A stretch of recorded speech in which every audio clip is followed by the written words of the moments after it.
আসসালামু আলাইকুম রহমতুল্লাহি ওবারাকাতুহু। সম্মানিত ফ্যান ফলোয়ারবৃন্দ, যারা এই ভিডিওটি দেখতেছেন দেশে এবং দেশের বাইরে, সকলকে বিনীতভাবে অনুরোধ করতেছি, আপনারা সকলেই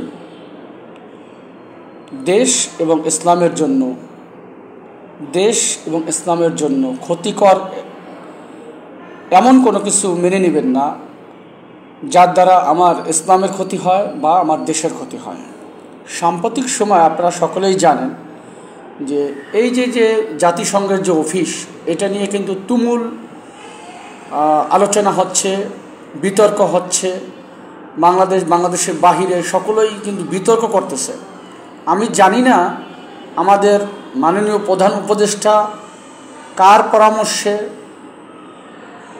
কিসের কারণে সে বাংলাদেশের মতো এত শান্তি প্রিয় একটি দেশ, যেখানে শতকরা 90 থেকে 95% মুসলমানের দেশ, সেই দেশে জাতিসংঘের অফিস নির্মাণের জন্য বা স্থাপনের জন্য অনুমতি প্রদান করে। এটা খুবই লজ্জাজনক কথা। আমরা কোনোভাবেই এই নির্বুদ্ধিতার মেনে নেব না। এই ধরনের কর্মকাণ্ড থেকে অবশ্যই আমাদের প্রধান উপদেষ্টাকে ফিরে আসতে হবে। কেননা যেখানে বাংলাদেশের ওলামা হযরত, আলেম ওলামা এবং বিভিন্ন রাজনৈতিক দল, তারা কিন্তু এটা চায় না যে আমাদের দেশে জাতিসংঘের অফিস স্থাপন হোক অথবা অফিস নির্মাণ করুক বা থাকুক। কেননা বিভিন্ন দেশে, যেই সমস্ত দেশেই এই জাতিসংঘের বিভিন্ন অফিস নির্মাণ করছে, সেই সমস্ত দেশগুলোতেই কি দেখা গেছে অশান্ত। যেমন সিরিয়া দেখেন, আমাদের পার্শ্ববর্তী যে গাজা, আমাদের প্রাণপ্রিয় মুসলমানের প্রাণপ্রিয় প্রথম কেবলা যেটা ছিল, সেখানে কি অবস্থা হয়েছে, গাজা পুরো মুসলমান শূন্য করে ফেলতেছে। তো এত একটা খারাপ ঘটনা হওয়ার পরও এরকম গাজাসহ বিভিন্ন দেশে, যেই সমস্ত দেশেই জাতিসংঘের অফিস রয়েছে, সেই সমস্ত দেশেরই অশান্তি বিরাজমান।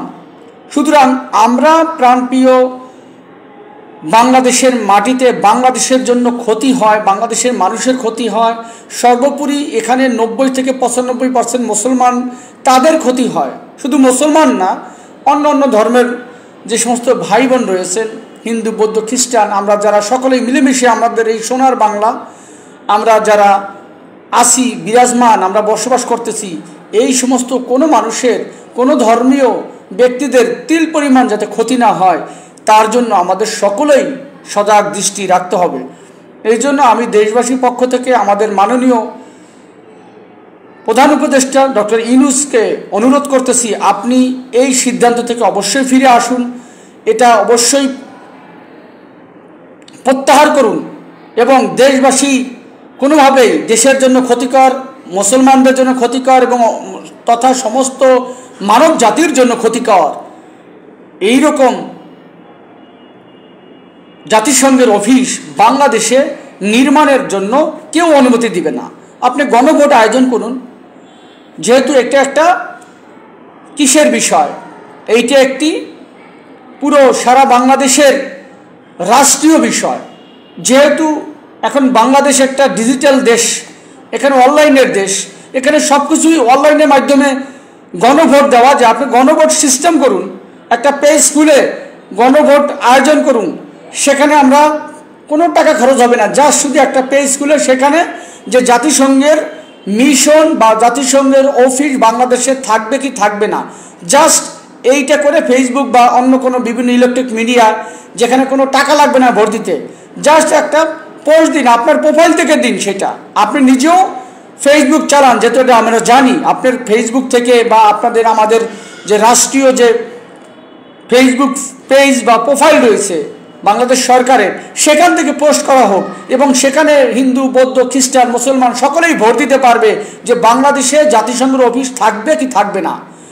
সেই ভোটে যদি নির্বাচিত হয় যে হ্যাঁ বা জাতিসংঘের অফিস বাংলাদেশে থাক বা হবে, তাহলে আপনারা অবশ্যই সেটা অনুমোদন দিন। কিন্তু আপনি কারো অনুমতি না নিয়ে, বাংলাদেশের সর্বোপরি সমস্ত মানুষের অনুমতি না নিয়ে আপনি নিজের ইচ্ছা বিভিন্ন ওলামা হযরত, বিভিন্ন রাষ্ট্রীয় বা বিভিন্ন রাজনৈতিক দলের নেতারা যেখানে বিরোধিতা করতেছে, যেখানে হেফাজতে ইসলাম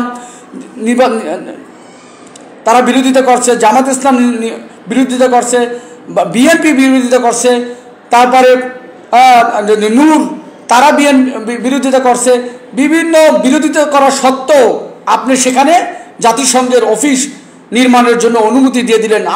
আমাদের মাথায় ধরতেছেন আপনি কি কাজটা করলেন। তো আপনাকে আমরা বিনীতভাবে অনুরোধ করতেছি, দয়া করে আপনি গণভোটের আয়োজন করুন এবং সেখানে থেকে ফয়সালা করুন। অন্যথায় আপনি এই বিল এই যে অনুমোদন সেটা প্রত্যাহার করুন। কেননা আমরা দেখতেছি যে যেই দেশেই জাতিসংঘের অফিস হয়েছে সেই দেশেই অশান্তি বিরাজমান, শান্তি নাই। সুতরাং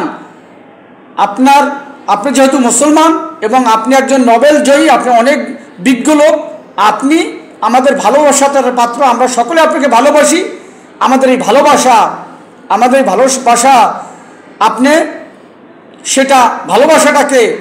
সেটা এমন কিছু করেন না যাতে সেই ভালোবাসা আমাদের রাগে পরিণত হয়, বা এই ভালোবাসা থেকে আমরা আপনার কি ঘৃণা করি, আপনাকে সারা জীবন ভালোবাসতে চাই এমন কর্মকাণ্ড করুন।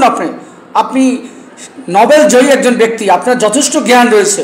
সুতরাং আপনি অবশ্যই কি করুন, দেশবাসীর কথা চিন্তা করে, সমস্ত রাজনৈতিক দলের কথা চিন্তা করে আপনি দরকার হয় গণভোটের আয়োজন করুন, যেটা অনলাইনে করলে কোনো টাকা লাগবে না। সেটা এক সপ্তাহ সময় দেন, যে এক সপ্তাহ বাংলাদেশের বাইরে যে কোনো দেশ থেকে সেখানে ভোট দিতে পারবে। আশা করি এটা করলে, এই ভোটের মাধ্যমে যদি সকলে অনুমতি দেয় যে হ্যাঁ আপনি অফিস নির্মাণ করুন, তাহলে এই অফিস প্রতিষ্ঠিত হলে ভবিষ্যতে যদি কোনো ক্ষতি হয় সকলেই সেটা বলবে যে না, তখন আপনিও কোনো অপরাধ হবে না। কেননা আপনি যেখানে বলছেন এটা তো আমার ব্যক্তিগত মতামতে অফিস নির্মাণের অনুমতি আমি দেই নাই, এটা সারা বাংলাদেশের মানুষের অনুমতি কর্মেই এই জাতিসংঘের যে অফিস সেটা নির্মাণ ব্যবস্থা করেছি। সুতরাং জাতিসংঘের যেই অফিস নির্মাণের জন্য অনুমতি প্রদান করেছেন, দয়া করে এটা প্রত্যাহার করুন। কেননা যে দেশেই এই অফিস রয়েছে সেই সমস্ত দেশেই অশান্তি বিরাজমান করতেছে। আপনি একজন শিক্ষিত লোক এবং আপনি একজন অনেক সম্মানিত ব্যক্তি, আমরা আপনাকে ভালোবাসি। সেই ভালোবাসার মূল্য জন্য আর সেই ভালোবাসার দাবি নিয়ে আপনাদেরকে বলতেছি, দয়া করে আপনি অবশ্যই এই অনুমতি প্রত্যাহার করুন এবং একটি সঠিক মতামত নেওয়ার জন্য আপনি একটি গণভোট ইন্টারনেটের মাধ্যমে নিন, ফেসবুকের মাধ্যমে একটি পেজ খুলে দিন এবং সেখানে ভোটাভুটির আয়োজন করুন। সকলেই ডিজিটাল মাধ্যমে সেখানে যেন ভোট দিতে পারে, যেখানে কোনো টাকাও খরচ হবে না। সেখানে যদি সকলে অনুমতি দেয় তাহলে অবশ্যই জাতিসংঘের যেই অফিস আছে সেই অফিস নির্মাণের অনুমতি দিন। আর যদি না দেয়, সেখানে যদি নির্বাচিত না হয়, তাহলে অবশ্যই আপনি এই অনুমতি প্রত্যাহার করুন দ্রুত। দেশের কথা চিন্তা করে আপনি অবশ্যই প্রত্যাহারের এখনও সুযোগ আছে। কেননা যেখানে দেশের মানুষ যদি এটা বিরোধিতা করে, সেখানে কোনো অবস্থাতেই সরকার প্রধান সেটা বাস্তবায়ন করতে পারে না। তাই আমি দেশবাসীর পক্ষ থেকে আপনাকে বিনীত অনুরোধ করতেছি, আপনি এটা ভেবে দেখুন এবং দ্রুত প্রত্যাহার করে নতুন করে গণভোটের আয়োজন করুন ইন্টারনেটের মাধ্যমে, যেখানে কোনো টাকাও খরচ হবে না, এবং ওই গণভোটের ভোটের ফল অনুযায়ী আপনি ডিসিশন নিন এবং সে অনুযায়ী পদক্ষেপ নিন। ধন্যবাদ। আসসালামু আলাইকুম ওয়া রাহমাতুল্লাহি ওয়া বারাকাতুহু। আল্লাহ হাফেজ।